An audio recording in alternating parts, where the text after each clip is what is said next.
For USCFootball.com, I'm Jack Smith, alongside Shotgun Spratling for instant analysis from USC's 52-42 loss here in the Coliseum to number 5 Washington. Shotgun, what were your overall big thoughts about this USC loss to Washington? I don't really want to talk about the big picture questions right now. It's just not me right now. Well, that was Lincoln Riley's response when he was asked about whether he has regretted the decisions that he made this offseason about the defense and the decisions that he has made this season about the defense. It's a question, Shotgun, that's been asked for a while, but certainly is not going to be asked less after USC allowed 52 points to Washington and over 300 yards on the ground.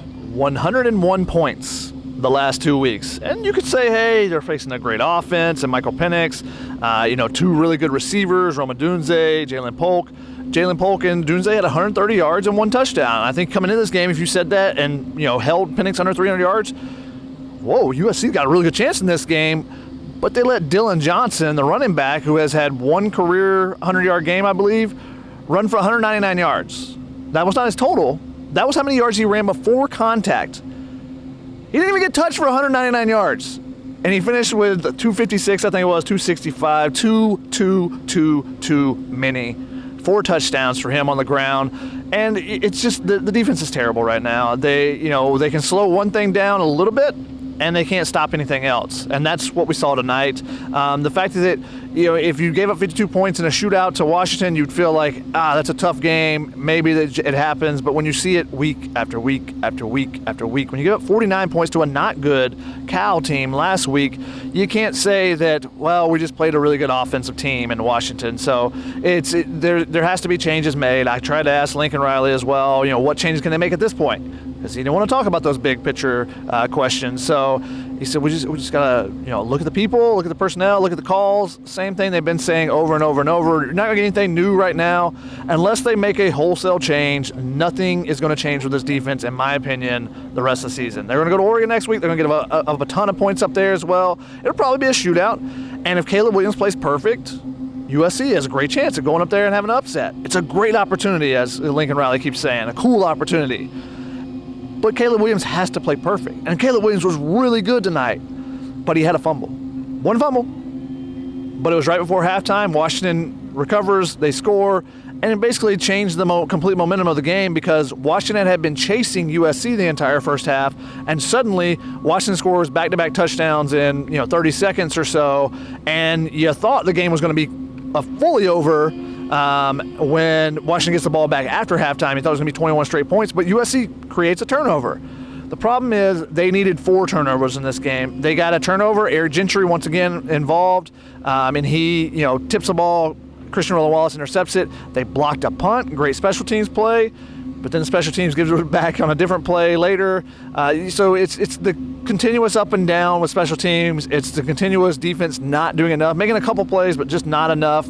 And then Caleb Williams having to be perfect. And if he's not, USC's not being able to find wins in these big games. Washington was the number 1 ranked passing offense when it comes to yards per game coming into today. They were the 117th ranked rushing offense when it comes to yards per game at just over 102 yards per game on average. And of course, USC allows over 300. Johnson himself had 56. There were, 1 or 2 runs where Penix got it done. They had other plays out of the backfield. It was the pitches that were killing USC, and it just felt like, as you were mentioning, they couldn't get it done in any facet defensively. They had one nice stop, that 3 and out that they forced before the punt block. They had the interception, but when they would drop 8, they would still give up completions. When they would guard the line, they would give up pitches to the outside. They never really got much pressure on Penix, except 1 sack by Eric Gentry late in the game. And even in the red zone, they would drop guys back and it would still be quick completion. It just felt like USC was trying different things, and not one thing that they did really found success on defense. And that's been the story for a long time, but I don't think the defense has ever looked as bad as it has in the last 2 weeks under Alex Grinch.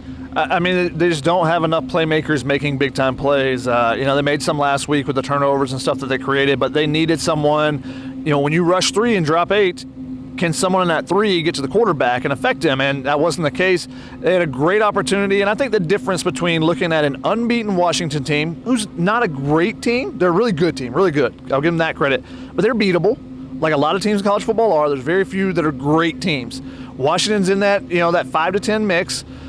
The difference between them being unbeaten and USC having 3 losses is the first half, they had a potentially game-changing penalty, calls back a TD. couple plays later, Michael Penix 3rd and 18, and he still throws a touchdown, kind of lofts it up in the end zone. There's 4 people there, and somehow they come down with a touchdown. USC has the exact same scenario in the second half where they have a touchdown called back for a holding penalty, potentially game-changing penalty. On the net, or 2 plays later, Caleb Williams gets sacked. They get pushed out of field goal range, and they have to punt the ball. So, same scenario basically. One team finds a way to score a touchdown still. The other team has to punt. And you couldn't punt in this game. There were so few punts. There were 2 punts. That one for USC and the other one from Washington got blocked by Deuce Robinson and turned into quick points for USC. So no one was punting in this game. You needed to have some big stops, and USC couldn't do it. They had the 1 turnover. Washington had 1 turnover. But Washington was able to continually put pressure.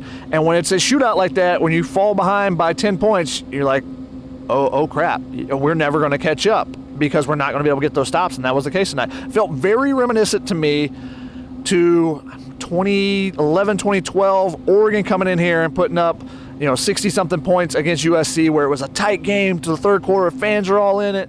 And then Oregon gets up by 2 scores, and USC fans realize, and you felt it in the crowd, we're never going to catch up. We're never going to be able to get the stop to do it. And that was the case again for this team tonight. The crowd was great early. Unfortunately, they had no buzz in the second half, even though it was sold out, and it was very disappointing there was no buzz because they all felt it.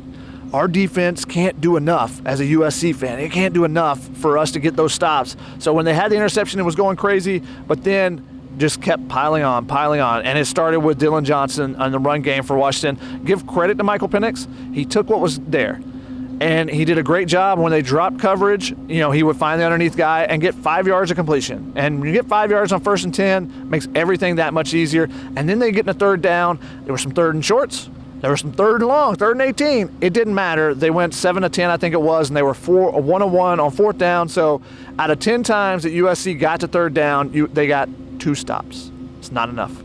It feels like we talk a lot about the defense, obviously. You mentioned Caleb Williams needing to play perfect with the way that this defense is. He did not play perfect, but I would say the fumble and the sacks are really the only 2 things that you can ding him for. He still, to me, looked like the best player on the field today. USC's offense, I thought, did a really good job getting back in rhythm against a Washington defense, rather, that had allowed yards but not really points this season. USC got both. I feel like for the USC offense, clearly the best game that they have played since maybe the first half against Colorado, or if you're going all the way back to the Stanford game. And USC as a team, it felt like they played well enough to get a win today, but defensively, they certainly didn't. I felt like the team came out and they did a lot of what was necessary to upset Washington, which we thought was possible considering that Washington looked beatable the last couple weeks. But in the end, it's the defense, and it's what we have to talk about, despite how good Caleb Williams was, how good USC was on the ground without Marshawn Lloyd, how many receivers stepped up in some big spots, Raleek Brown being back. We can't talk about that until we talk about the 52 points put on the board and the fact USC scored 42 and still lost by 10. Yeah, you lose by double digits and you put 42 points on the board. That's disconcerting, disheartening, and you could see it in all the players. USC did this thing where they brought all the players in to, I guess, basically say, hey, we gave you guys some players, but they brought everyone in at the same time. The TV people were very upset because there's only 3 mics, and if you're not speaking in the mic, the TV guys are not being able to get their sound at all. Caleb Williams sat down behind the stanchion basically to begin with. They made him stand up. He's standing over on it was a really weird, awkward situation after the game, but you could see it in the players how hurt they were. I mean, Caleb Williams, there was a clip on the broadcast. He went up to his mom and just you could see him heaving in tears, just how much he's put into this. And USC has done him a disservice, has done him dirty kind of, because they're not giving him a chance. He has to be perfect. He can't make that mistake, because one mistake is too many for this offense. And the offense otherwise, outside of the 1 fumble, and that 1 sack that forced them out of a field goal range, other than that, you take those 2 plays away and you would say, man, this offense had an amazing game. They ran the ball really well, even without their bell cow back and Marshawn Lloyd, who did not dress tonight. You saw Raleek Brown getting some opportunities. He got a touchdown on his first touch since the first game of the season, first time dressing since the first game of the season. He gets in the end zone immediately. And you go, I wonder what would have been if he would have been around a little bit more. But then you don't see him much until the 4th quarter. part of that was because Austin Jones was churning out yards, jumping over dudes, and in the middle of the line and picking up big gains. They ran the ball really well. The offensive line held up pretty well for them. And then a couple of the sacks came when it was USC was behind, and now you're forced to throw and had to go away from the run game a little bit. Darwin Barlow got in there, and I couldn't even get a tweet out fast enough to be like, oh, Darwin Barlow sighting, I bet he does something good, because every time he gets in, he does something good, and he ran for like 40 yards before I could get my tweet out. But he was fantastic in his couple. I don't know if he got more than 2 carries after that. Touched the ball once for 43 yards, and the next play for a touchdown, and he didn't see another snap. It's strange. You go, why not give the guy a chance? But again, you can't really fault too much in the offense because of how well they were moving the ball. Some trickeration with a fake reverse with Zachariah Branch, him reversing field. So you're basically saying, oh, a freshman's making a mistake, he's reversing field, oh, this is going to be bad. Instead, he flips it back to Caleb Williams. Taj Washington's wide open. We get to see the salsa dance for the first time in the end zone. Taj Washington had another really good game, 100-yard game for him, 100-yard game for Austin Jones. So, yeah, the offense, really nice. Really nice from Riley Brown when he was in there. Really nice from Darwin Barlow. Deuce Robinson, up and down day, dropped a ball, had a big catch and run. Part of it got called back. He blocked a punt, but then he had a holding on what would have been another touchdown for Taj Washington, and that's what set up that final sack. So he had an up and down day, but you see those freshmen getting their opportunities and playing. And then on the defense, you look and you go, who made plays? And there's really not many people you can point at. Christian Roland Wallace had the interception. Him and Demai Jackson, I thought, did a really good job on Polk and Adunze when they were in man-to-man coverage. There was a couple flags, but I thought just in solo now, we're going to rewatch it, maybe I'll change my mind, but just from the eye on being on ground level, I thought they did pretty good. But otherwise, no pressure at all. Michael Penix barely moved out of the pocket. The one time he did, they should have sacked him, and instead he throws it for a touchdown, 3rd and 18, and you go, there's that one play. There's those, you start counting them up. There's those 5 to 10 plays that Lincoln Riley talks about, but on the defense, there's that many plays that maybe can change something, but there's another 30 where the guy is not getting touched for 5 yards. And that's the issue much more than those 1 or 2 plays, in my opinion. If you fix those, then those 1 or 2 plays don't matter in the grand scheme because you're up by 10 instead of down by 10. And it's a continuation. Like I said, I don't see a fix in hand. I don't see a fix coming. Playing at Oregon, playing UCLA, very tough schedule. Lincoln Riley wanted to bring up that, Chris Fowler said that, this is a tough 9-game stretch for you. You saw that at the beginning of the season. But giving up 101 points with one of those games coming to Cal, no one saw that at the beginning of the season. Those are the things that have to be changed, have to be fixed. And at this point, it seems obvious that there has to be wholesale changes. Yeah, I don't think we're going to see those midseason. I think Lincoln Riley kind of shook those off. They're not firing Alex Grinch this weekend. I don't think it happens before the Oregon game. It would be a pretty tough first game for an interim defensive coordinator to go to Austin Stadium. Pretty sure Oregon put up over 65 against Cal today, made it look pretty effortless as well. Oregon might be the best team that USC faces all season, and they're coming off of 3 losses in 4 games. It's going to be a very tough stretch. Can't rule anything out, but just the way that Lincoln Riley's been talking about it, it doesn't seem like a change is coming right now. It's getting harder and harder to believe that a change won't be coming after the season. It just kind of feels like it's going to happen. It seems necessary at this point. Now, what exactly that change is, how much you change, who's to say? But you got to make some big-time changes because this is a big-time failure of Caleb Williams. USC's failed Caleb Williams this season, it feels like to me. And big-time failure of what the potential of this team.